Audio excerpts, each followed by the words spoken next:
En la reciente cumbre de la CELAC, el presidente Lula ha defendido la reactivación de los convenios de pagos y créditos recíprocos de la ALADI y también expandir el sistema de pagos en moneda local.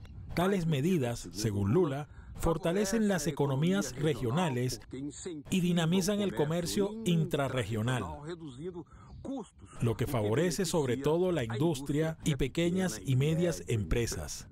En tiempos de incertidumbre, ante el tarifazo imperial de Trump, tales medidas podrán ser mecanismos de protección de las economías regionales. El cataclismo tarifario de Trump podría traer como respuesta aún más integración de los países de América Latina y el Caribe. Latitud Brasil está comenzando. Hola amigos y amigas del programa Latitud Brasil por Telesur. En una gran alegría, un honor, una responsabilidad, nuestro nuevo encuentro en un momento en el que Estados Unidos está desencadenando una agresión arancelaria desorganizada que puede afectar a gran parte del mundo, con resultados que aún no se han previsto, que son muy preocupantes. Pero hoy vamos a hablar de la integración económica y financiera en Sudamérica. Esto porque recientemente el Instituto de Investigación Económica Aplicada, órgano del gobierno federal brasileño, publicó un artículo retomando toda la historia de la UNASUR, especialmente en lo que se refiere a los instrumentos de integración económica y financiera y también comercial, que podrían llevar a la recuperación plena de la UNASUR, que ya ha sido definida de alguna manera por varios países, varios de los 12 países sudamericanos que se reunieron aquí en Brasilia en una reunión llamada Consenso de Brasilia, convocada por el presidente Lula. Es decir, hay una reanudación de este proceso y ahí hay instrumentos legados muy importantes que favorecen esta integración financiera, económica y comercial, entre ellos el Consejo Sudamericano de Economía y Finanzas. Pero quien va a explicarnos sobre ello es nuestro invitado de hoy, aquí, doctor Pedro Silva Barros, que fue director económico de UNASUR y hoy pertenece al personal del Instituto de Investigación Económicas Aplicadas, ese órgano del gobierno federal que puede darnos una idea bien precisa de lo que está ocurriendo, que pueden o no permitirnos tener una visión optimista de esta reanudación de la integración. ¿Es eso posible, doctor Pedro? Muy buenas noches. Buenas noches, Beto Almeida. Es una satisfacción conversar con usted y con los que nos acompañan en Latitud Brasil. Sí, es posible, y más que posible es necesario. La región sudamericana ha experimentado en algún momento un mayor acercamiento en varios temas dentro de UNASUR, entre ellos economía y finanzas, operación financiera. El periodo en que se puso en marcha UNASUR coincidió con una época de mayor comercio intrarregional, crecimiento del comercio intrarregional y cooperación financiera. En los últimos años, a partir de 2015 principalmente, pero más profundamente a partir de 2019, hemos vivido un momento de fragmentación, de división en la región, también una polarización política muy fuerte, tanto entre países, pero también dentro de los países, y una desintegración económico-comercial que le ha costado mucho a la región. La región pierde mucho cuando los países se dividen, cuando los países se distancian. Este artículo buscó recuperar la historia del Consejo Suramericano de Economía y Finanzas y su legado, algunos puntos de su legado.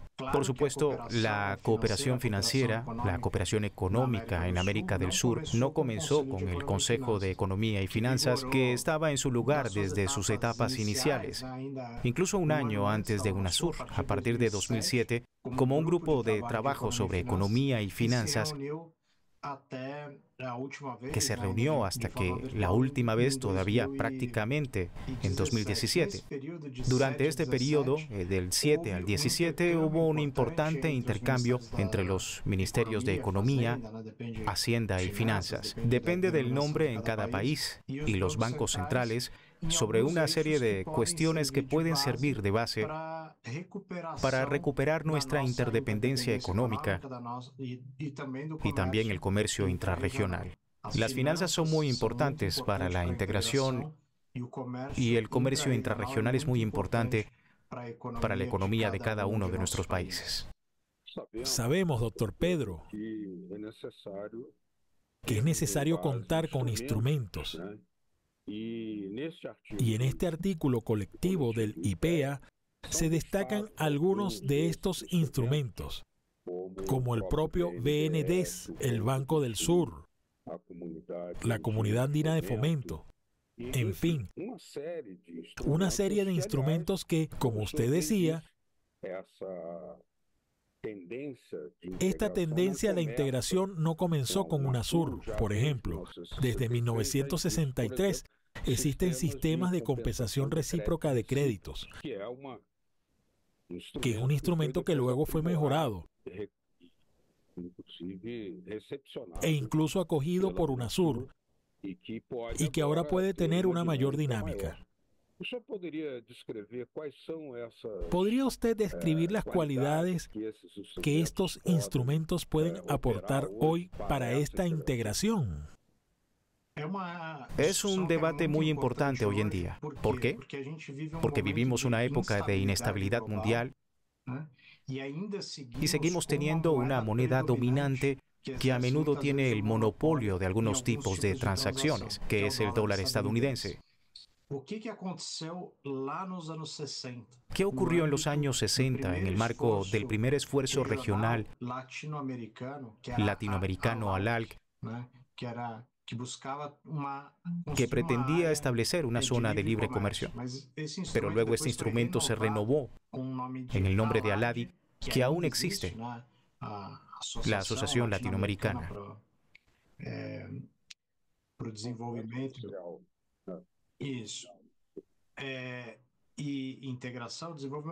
Así es, integración y desarrollo, siempre trabajando con este binomio desarrollo e integración. ¿Qué ALADI tenía, y por qué ese instrumento? ¿Qué tenía la ALADI y por qué se construyó este instrumento de acuerdo de pagos de créditos recíprocos entre países latinoamericanos, si la mayoría de ellos era de América del Sur? Este instrumento pretendía reducir la dependencia de las divisas fuertes, principalmente el dólar estadounidense, para realizar las operaciones comerciales intrarregionales. Entonces había, y el instrumento todavía existe, aunque Brasil lo haya dejado, pero debería volver en un futuro muy próximo, renovando este instrumento.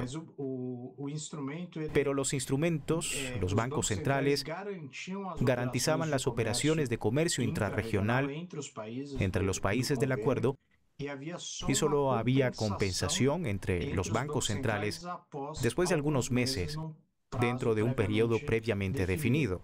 Así, por ejemplo, si un país exportara el equivalente a 100 millones de dólares a otro país e importara 80, no necesitaría 180 millones de dólares para realizar la transacción, sino solo la diferencia de 20, que se compensaría en el futuro. En los años 80, cuando la región atravesó una crisis debido a la dificultad de acceso a las divisas, en el momento de la crisis de la deuda de América Latina, mucho más de la mitad del comercio intrarregional se realizó con este instrumento. En algunos años alcanzó el 90%. ¿Por qué? Porque los países tenían dificultades para obtener crédito externo y recurrieron a este instrumento de confianza en el comercio intrarregional. Nosotros estamos conversando aquí en Latitud Brasil hoy con el doctor Pedro Silva Barros. Él fue director económico de UNASUR, un instrumento muy importante que está en proceso de recuperación. Está el Consenso de Brasilia, que fue la reunión de presidentes, y el presidente Lula está comprometido con esta relación de UNASUR. Estamos hablando del legado que quedó de la época de oro que mencionaba el doctor Pedro,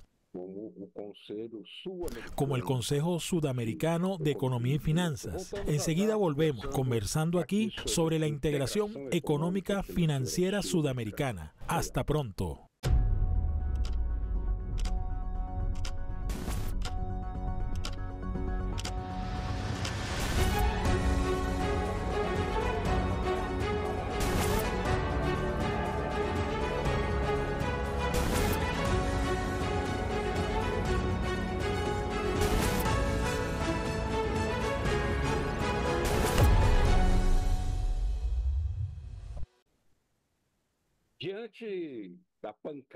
Frente a la andanada de aranceles tiránicos lanzados por el presidente Donald Trump, tenemos aquí una agenda muy concreta, que puede ser muy ventajosa y muy factible, muy viable para los países de América del Sur, los 12 países que conformaron UNASUR en determinados momentos y que están emprendiendo. En cierto sentido, no todos están de acuerdo, pero la gran mayoría está de acuerdo con la idea de llevar adelante la integración a través de la revitalización de UNASUR y del Consejo Sudamericano de Economía y Finanzas. Para hablar sobre ello, estamos aquí con Dr. Pedro Silva Barros, que fue director económico de UNASUR. Quisiera preguntarle, doctor, porque después de los terremotos, los reveses de Temer y Bolsonaro, y Macri en Argentina, Milei ahora, y en otros países,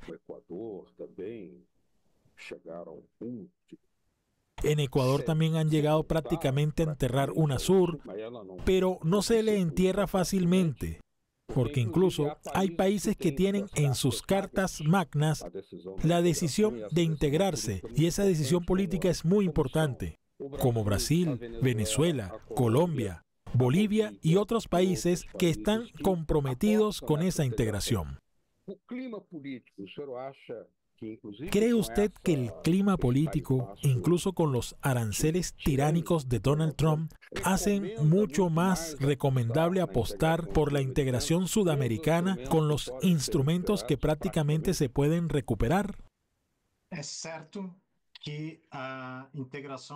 cierto que la integración regional es aún más necesaria en tiempos de inestabilidad global. Cuando hay tensión entre los principales polos de poder, el peor escenario para la región es que la disputa entre estos polos de poder tenga lugar en el escenario regional. Y la forma que Brasil y los demás países vecinos tenemos de disuadir, repeler y evitar la injerencia extrarregional en nuestro entorno es precisamente a través de la integración, ya sea en el ámbito político, en la recuperación de canales de diálogo político y de consenso, como es el caso de la propuesta de la mencionada reunión del Consenso de Brasilia, la revitalización de la Unión de Naciones Sudamericanas propuesta por el presidente Lula y también otros foros regionales como la CELAC, la Comunidad de Estados Latinoamericanos y del Caribe. Estos espacios son importantes tanto para el debate como para la consulta. Articular la posición de la región en otros foros, Naciones Unidas y otros espacios, pero también para la integración misma, integración de infraestructura, integración productiva, integración económica y financiera, por ejemplo. que conversamos hoje da integração En el caso de la financeira, integración financiera, estos instrumentos son muy importantes. O Brasil, Brasil, el o país más maior grande país de da la región, o que mais comercializa el que más comercia com con os sus vecinos, vizinhos, ele ha participou participado en de varios de vários estos desses momentos momentos de de integração. integración, pero Porém, houve movimento que passou hubo un desapercebido por movimiento que pasó grande parte da sociedade desapercibido para gran brasileira parte de no la ano de sociedad brasileña en 2019, 2019, que foi a que fue la salida, a retirada la retirada unilateral de Brasil del do convênio acuerdo que que discutimos no discutimos en el bloco bloque anterior, anterior, do el convênio de acuerdo de pagamentos e pagos y créditos créditos recíprocos de la ALADI. El Banco o Central Banco Central alegó que el que instrumento aquele era instrumento era anacrónico, es anacrônico, decir, ou seja, no não era adecuado para adequado ao nuestros nosso tiempos, tempo. que Que en em parte parte tem tiene la razão, razón. Pero mas a la posição posición brasileña, que debe ser revisada ahora, no debería nunca proceder, jamais, entendendo que entendiendo que un instrumento de integración no se adecúa a la necesidad del presente, la retirada unilateral. Brasil debería hacer lo contrario.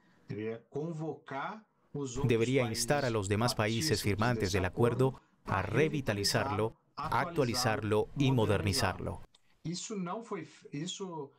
Retirarse de Brasil fue una de las primeras medidas adoptadas por el presidente del Banco Central, Roberto Campos Neto, nada más comenzar 2019. Asumió el Banco Central en la última semana de febrero y en la primera semana de abril retiró a Brasil en una decisión completamente fuera de línea en la política exterior brasileña. ¿Por qué? Lo decidió una autarquía, sin consultar al Ejecutivo, al Ministerio de Hacienda, que entonces se llamaba Economía, al Ministerio de Relaciones Exteriores, a CAMEX, que es la Cámara de Comercio Exterior. No se les consultó.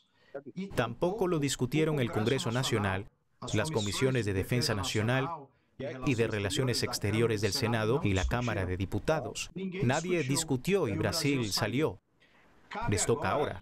De hecho, una decisión ideológica para prácticamente promover lo que el norte quería, que es la desintegración. ¿No es eso? Exacto. Y ahora Brasil debe trabajar con los países vecinos. Brasil sigue siendo parte de la ALADI para volver a RCC, actualizando las necesidades del presente. En este periodo, desde 19 hasta ahora, el comercio interregional, como dije, ha caído mucho. Solo el año pasado, Brasil exportó 3.000 millones de dólares menos a Argentina. Mucho. Y no está resultando muy difícil sin disponer de los instrumentos de garantías y crédito, volver a comerciar más con los países vecinos. Tiene un pie que está vinculado a cuestiones económicas, pero no exactamente a las finanzas, aunque éstas pueden ayudar mucho, y a la infraestructura. Brasil y los países vecinos también quieren retomar los proyectos de integración de transportes, energía, comunicaciones y también la integración logística, que implicaría normas comunes más ágiles para la gestión comercial, aduanera, portuaria, en definitiva, para que la región aumente su competitividad y comercio intrarregional. Eso no puede hacerse con la voluntad de un solo país, se hace juntos. Por eso espacios como el de esta semana en la CELAC y otros que vendrán, y en mayo habrá el Foro CELAC China, la cumbre del Foro CELAC China, en la que también participará el presidente Lula. La región conjunta tiene más capacidad de tener financiamiento externo dirigido a la integración. Entonces, un mal escenario para la región es que algunos países tengan relaciones profundas con un polo de poder como China y otros vecinos con un polo de poder como Estados Unidos, y que estos proyectos de infraestructura no se hablen entre sí. Al mismo tiempo, la región realiza todo un esfuerzo de integración energética, incluido una transición energética justa. Construir esta agenda de forma aislada es mucho más costoso y menos beneficioso que si establecen espacios de concertación. Esto se aplica a la energía, se aplica a las infraestructuras en su conjunto y también se aplica a la logística y el comercio, tanto dentro de la región como fuera de ella. También tenemos bancos regionales. El Banco de Desarrollo de América Latina y el Caribe, ahora la antigua Corporación Andina de Fomento. Tem instrumentos como o BID, que participa los Estados Unidos, Banco Interamericano de Desenvolvimento, en los que participa Brasil, como el NDB, el nuevo Banco de Desarrollo, articulados con los países BRICS. Para todos estos espacios, si la región se articula con una plataforma interna de gobernanza de las infraestructuras económicas y financieras, el agente tiene mucha más capacidad de diálogo en el exterior. Así, por ejemplo, en lo que respecta a los debates, este año Brasil preside el BRICS, una agrupación en la que participan China, Rusia, India, Sudáfrica y varios países más. Se debate sobre finanzas. Pero Brasil en el BRICS es una pequeña parte del gran conjunto que es el BRICS. Ahora Brasil, articulado con sus vecinos, está en condiciones de equilibrar el debate dentro del propio BRICS. Y lo mismo es válido para otros espacios. Así que se trata de invitar a los vecinos, de construir con los vecinos, de recuperar con los países sudamericanos y latinoamericanos los espacios de gobernanza regional para tener más fuerza en un mundo que exige mucho más equilibrio, pero que ha dado mucha más inestabilidad. Por eso hemos estado recibiendo más inestabilidad e incertidumbre de los países del norte, como los aranceles anunciados esta semana por el presidente de los Estados Unidos. Pero para enfrentar estos desafíos, la región necesita espacios de integración más consolidados. Tendremos sin duda mucho más peso, incluso dentro de los BRICS. Y si nos presentamos unidos para sensibilizar incluso la aprobación de los proyectos del nuevo Banco de Desarrollo de los BRICS, proyectos productivos dirigidos a la región sudamericana y latinoamericana. Doctor Pedro Silva Barros, muchas gracias. Muchas gracias por su presentación y por sus útiles aclaraciones. Es una pena que dispongamos de poco tiempo porque, como hemos visto, este tema podría producir 2 o 3 programas. Pero esperamos poder contar de nuevo con su presencia en Latitud Brasil para mayores aclaraciones. Muchas gracias por su participación. Muchas gracias, Beto Almeida. Siempre es una satisfacción conversar con usted y con los hermanos latinoamericanos. Doctor Pedro Silva Barros, exdirector económico de UNASUR. Ya mostrando que podemos tener algún tipo de optimismo en esta agenda de reintegración, reanudación de la integración en la línea de lo que UNASUR ya ha hecho y puede seguir haciendo. A ustedes que nos acompañaron, muchas gracias. Hasta la próxima semana con Latitud Brasil. Chau.